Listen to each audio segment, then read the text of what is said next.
Hi, are you Miss Moss? I am. Good morning. I was told that I needed to come and meet with you. And your name again is? Miss Ann, that's what the students call me. Okay, Miss Ann. If it's okay if I call you that? Sure. Okay, yes. I'm here as the literacy coach for the school. This will be my first visit to you. And I'm making some visits to all the ELA teachers. And I'm here to just provide you with support, with some coaching support. And really, if there's any type of challenges you might be having or any successes you might want to discuss, that's what I'm here for. Well, first of all, why are you meeting with me? Because you're an ELA teacher, that I'm meeting with all the teachers, and I'm providing support to really the entire school of ELA teachers.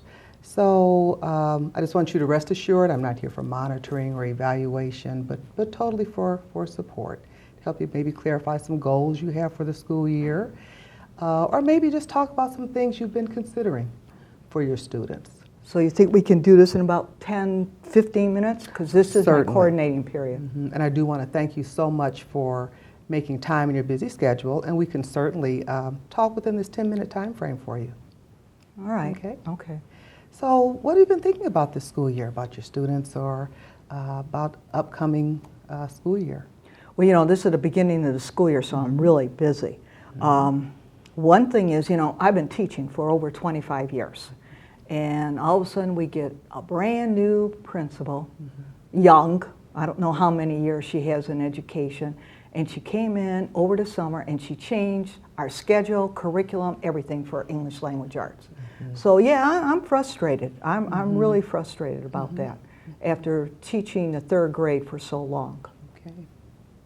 So you're frustrated with a lot of the changes, and you have a lot of expertise in your area, Yes. and you may be wondering what might be some effects of those changes for your students. Yes, because in fact, I work with a lot of the new teachers over the years when they come in. So I'm just wondering what's behind this conversation.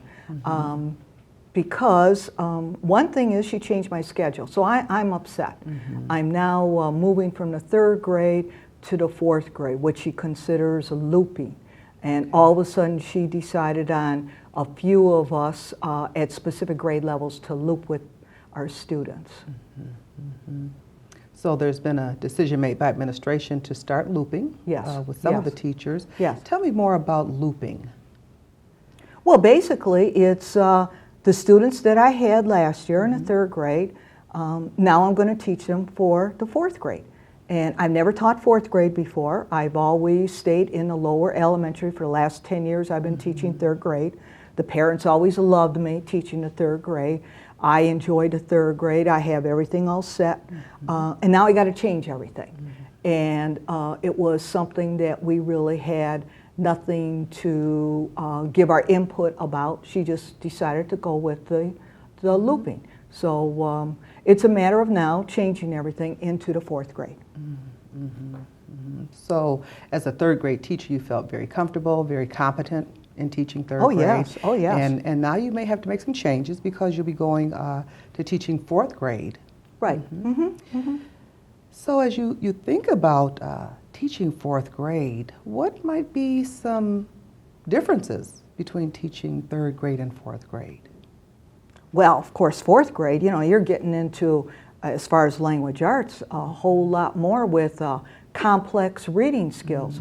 I mean, you're moving from very literal type of questions after reading a story into inferential and evaluative. Vocabulary, of course, is more complex. I mean, even the informational texts. I mean, in the third grade, of course, I was responsible in my homeroom to teach social studies and a little bit of science, but now I really have to get into the social studies. So I know that informational text is a big piece of the curriculum for the fourth grade. And that's something that, since I'm looping and I know my students, that I haven't done a lot of, and I know that. So one of the big differences between third and fourth grade would be that you'll need to focus on informational text, and that really the complexity of skills is much greater in the fourth grade than in the third grade.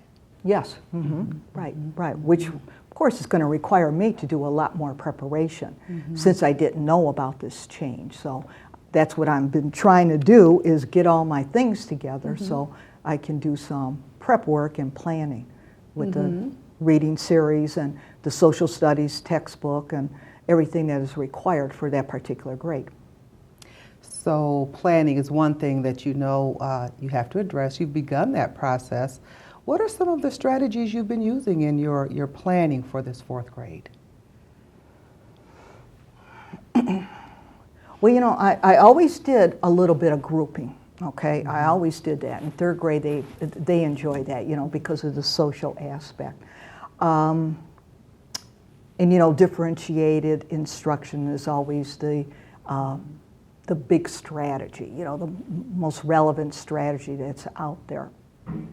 And so I've been doing that. But I think with the fourth grade, I'm really thinking about with that informational text.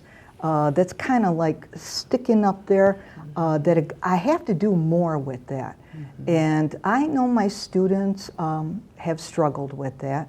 And I'm just wondering whether or not I need to kind of meet them where they're at.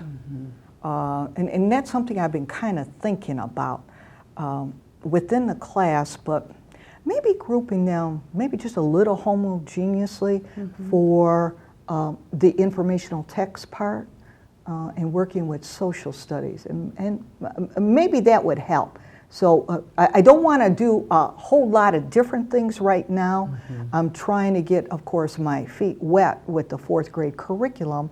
But I'm thinking of incorporating that approach, meeting them where they're at right now.